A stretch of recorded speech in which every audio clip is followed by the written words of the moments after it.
investment planning, and investment policy statement creation. To start off our discussion on investment planning, I want to show you an image I came across on a recent visit to Shanghai. This picture was taken in Shanghai's Lotus Riverside apartment complex. The building on the ground was a 629-unit, 13-story building. It was one of 11 other comparable buildings. While there were clear indications that increased construction on the premises might be risky due to the softness of the ground and the proximity to the water, the developer proceeded to build. And the result is self-explanatory. Mistakes like these are very obvious when they come to construction, but not as obvious when it comes to our investments. That is why we often tell our clients that they should think about their investments as they would think about building the home of their dreams, with thoughtful planning, diligence, and consideration for every need you and your family may have. As author Robert Schuller used to say, spectacular achievements are always achieved by unspectacular preparation. In this session, I'm going to give you a short overview on exactly how to build a best practice investment plan and the unspectacular preparation of creating an investment policy statement. I emphasize unspectacular because this part is not sexy and will rarely knock anyone's socks off. Yet it is one of the most important activities we can engage in. Without an investment policy statement, better known as an IPS, one can get lucky for a while, but eventually the irrational whims of the market will catch up and a heavy price will be meted out. We're going to break this session up into 3 sections. First, we're going to look at how the world's most disciplined investors think about investment planning. Then we're going to outline the 4 steps of disciplined investing, and we'll conclude by showing how these 2 factors translate into a best practice investment policy statement. Before we begin, let's clarify what we mean by disciplined. Who are these disciplined investors and why are they disciplined? So what do we mean by discipline? Quite simply, discipline means progressing from problem to plan to execution in a way that is not mired by emotions or temptations along the way. Who are these investors? This is simply a very select group of institutions, primarily pension funds and endowments, that have consistently gotten the job done. They have, time and again, supported their beneficiaries in the specific way that they need to be supported, providing stability and results for the people that matter. Why are they disciplined? They are defined by slow capital. They take their time, they deliberate, plan, and act in a very disciplined fashion. They are very good at drowning out all of the media's sensationalism, the noise on where the markets are going, and any other investment-related clamor that's merely a distraction. They are extremely boring in the short term, but as you will see from their performance, they're extremely exciting over the long term. So how have they performed? As you can see, they have far outperformed the market over a 10-year and 20-year period. Most importantly, they did this by taking less risk and experiencing less volatility than the market as a whole. So how have they done it? In large part, it was due to their commitment to properly plan and be disciplined in making every investment decision. The 4 steps of disciplined investing. There are many moving parts to disciplined investing, and every institution or family will have its unique approach, strategy, and value system. However, the one denominator that's consistent across all of them is the disciplined adherence to a plan and the religious abidance to the investment policy statement. So what is the investment policy statement? At its core, it's simply 4 simple steps. Each of these steps can have dozens of issues or questions that need to be answered, but every disciplined investor needs to at least take these 4 steps to create some semblance of an investment plan. Determine needs and aspirations, outline all risks and constraints, develop an operational plan, and implement a monitoring plan. While these 4 steps may sound basic, They cover a surprisingly large amount of what's involved in disciplined investing. And it is absolutely critical that these steps be written down, referred to regularly, and honed over time. Before we go on, I want to point out that most wealth management groups that have a shred of intelligence will actually provide you with an investment policy statement. The problem is when the IPS is limited to what the firm can offer. Unless the firm has every asset class at its disposal, it's more like a restaurateur claiming to be a dietitian based on what he has on the menu. By definition, if there is a limiting factor or if the IPS cannot cover every asset class in your estate, the process is bastardized and its impact is muted. So now, let's dissect these one at a time. Determine personal needs and aspirations. Determining needs and aspirations has to be time-bound, quantifiable, and multifaceted. Personal needs and aspirations should be considered in short, medium, and long-term time intervals. For simplicity's sake, you may just want to think of these in terms of 5 months, 5 years, and 5 decades.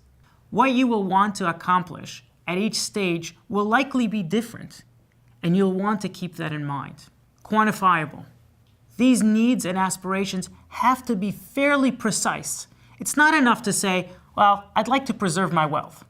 Instead, it requires specifics like I want to provide for my annual lifestyle needs of $450,000 per year and preserve my $20 million of capital net of all taxes and inflation. Specifics.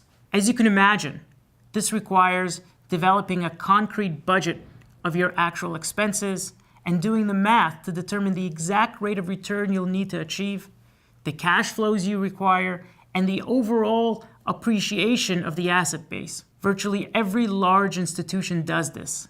But unfortunately for private investors, those that do these properly are few and far between. Multifaceted. Besides talking about budgets, cash flow requirements, and return targets, a proper investment plan must also cover all the areas that are out of the scope of investments, which include philanthropy, insurance, estate planning, children's education, etc. Each of these are critical considerations which can have a remarkable impact on your investing and, more importantly, the quality of your life. This leads us to the second stage in the process. Outline all risks and constraints. Our needs and aspirations will help define our risk and constraints. For example, if you were 40 years old with another 50 years to live, you would approach things differently than if you were 95 years old with 5 years to live. And even more differently if you were, God forbid, on your deathbed with 5 days to live. That's why all constraints on investment decisions must be in complete harmony with the outlined needs and aspirations. While the brevity of this discussion won't allow for an exhaustive list, allow me to share with you just some of the more common risks and constraints. Volatility tolerance. The volatility tolerance constraint is the most common one investors think about, and advisors or fund managers talk about. But it's also the least critical, since the whims of the market are completely beyond our control. And in the short term, market prices can have wild or irrational swings, but tend to normalize over the long term. Having said that, since volatility can cause us to deviate from our plan by abandoning the plan in an act of desperation, it becomes a risk to the investor. Regular liquidity. Required liquidity will be dictated by how many ongoing liabilities the investor has. That would include all regular personal expenses, children's expenses, funding insurance premiums, memberships, and so on. Special liquidity. Special liquidity constraints involve significant one-time liabilities, such as children's weddings, purchasing of a home or a summer home, buying another business, etc. Time horizon. We already spoke about different ages, but different stages of life are also important. For example, your world may be fundamentally different before or after retirement, before or after receiving a large inheritance, before or after a sale of a business, etc. The time horizons of these stages must be outlined and considered in the investment policy statement. Taxes. While we don't want the tax tail completely waving the investment dog, it is also a critical consideration for planning and all investment decisions. There are constraints that relate to specific countries, to specific trust structures, registered or non-registered accounts, and so on. All of them must be duly considered. Inflation. Inflation is that silent wealth destroyer which clandestinely taxes every citizen, whether they like it or not. Ensuring that this risk is accounted for and in proper measure is critical. Ethics and values. Many people wish to express their values, their religious observances, or philosophy through their investments.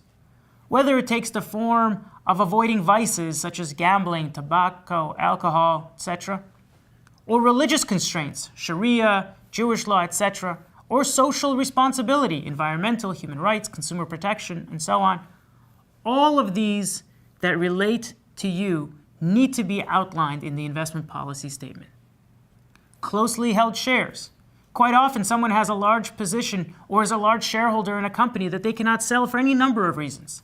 That constraint is also critical in the implementation of one's investment plan. There are many unique circumstances and concerns which will drive the constraints imposed on the portfolio, and all of them need to be outlined within your investment policy statement. Develop an operational plan. The operational plan is where the rubber meets the road, where the needs and aspirations collide with the constraints to develop a proper asset allocation, specify expected returns, and outline the roles and responsibility of everyone involved. Let's take these one at a time. Asset allocation. In simple terms, this speaks to figuring out how much of each asset class and each investment one should have. While this may sound simple, this is quite possibly the most critical step in the process, as the research suggests that getting this step right will account for over 90% of your investment returns. Among the many considerations of asset allocation is balancing off the trade-offs between volatility, liquidity, historic returns, etc. This process requires a firm understanding of how asset classes behave under various economic scenarios and stress testing the different scenarios to see what happens if something interferes with our plans. For example, if we experience unusually high inflation, collapsed equity markets, credit crises, etc., it needs to be reiterated that asset allocation has to be a comprehensive asset allocation, including all your investable assets, not just stocks and bonds. And one of the most vital determinations that most people forget about is your cash allocation. In other words, how much cash to keep available at all times. This is necessary to maintain the stability, peace of mind, and long-term focus on the investments. And generally speaking, this cash allocation should not be less than 2 years of living expenses. Specify expected returns. If you cannot measure it, you cannot manage it. Knowing the expected returns of all the asset classes and their underlying investment managers is critical in ensuring that the asset allocation serves the purpose it is meant to serve. Roles and responsibilities. This speaks to the question of who is involved and who does what. For example, which family members are involved? What roles do each of these family members have? Who are your external consultants or advisors? What is their role? And how is everyone's effectiveness to be assessed? Implement a monitoring plan. A robust monitoring plan typically involves an ongoing review of performance, rebalancing of the asset allocation, and a review or a revisiting of the investment policy statement. Once again, let's dissect these one at a time. Performance review. After ensuring that the capital is not being compromised, the next most important question is whether the investment manager is doing exactly what he or she promised they would be doing. This obviously goes for the delivery of returns, but it also speaks to whether or not the asset manager has had style drift, if they've changed the way that they make money, if there has been a major shift in the lifestyle of the manager, if one of their senior people left the firm, if there are poor prospects for the particular strategy, or any other numerous considerations that need to be monitored. And of course, any of these changes may be grounds for redemption. Rebalancing. Since some of your investments will do better than others over time, there will likely be a disproportionate amount of capital allocated to those that have done well, and simultaneously, a disproportionately small amount of capital to those that have done poorly. One of the key disciplines to the practice of buying low and selling high is rebalancing. Because the practice of rebalancing forces you to sell down some of your winners and, assuming you still have conviction in them, to buy more of your losers. Implementing a routine system of rebalancing will go a long way towards reducing the risk of the portfolio. Revisiting the IPS. In order for the investment policy statement to be a truly meaningful document, it has to be a living document. That means that when life presents meaningful changes, as it so often does, these changes are reflected in the investment policy statement. Sometimes they're negative, such as divorce or business failure, and sometimes they're positive, as the unexpected sale of a business, inheritance, or increased involvement from the children. To make sure these life changes are being reflected in the investment policy statement, it is recommended that at least once a year, the original objectives and constraints are reviewed, ensuring that they are as relevant now as they were in the past. Summary. Poor planning equals poor outcome. There are so many people chasing after talented investment managers or interesting deals. However, even if one is successful at finding them and has great investment results, if it doesn't align with the personal goals of the individual, the outcome is likely subpar. Make your needs and aspirations quantifiable. Every investment decision should be made on the basis of what role will it play in my portfolio? And in the bigger scheme of things, how will it bring me closer to my needs and aspirations? If that question can't be answered, forgo the investment. Don't compromise on the 4 steps. Each of these steps cascades from one to the other and back. Skipping over one will have detrimental effects on your long-term goals. Stay disciplined and ignore the noise. Don't worry when people around you are making more, and don't be fearful when everyone else is. Ignore the din of market pontificators. When you stay disciplined and focus on the process, you will give yourself the highest probability of meeting your goals. Write it down. Most importantly, write it down. Make completing a proper investment policy statement your first priority.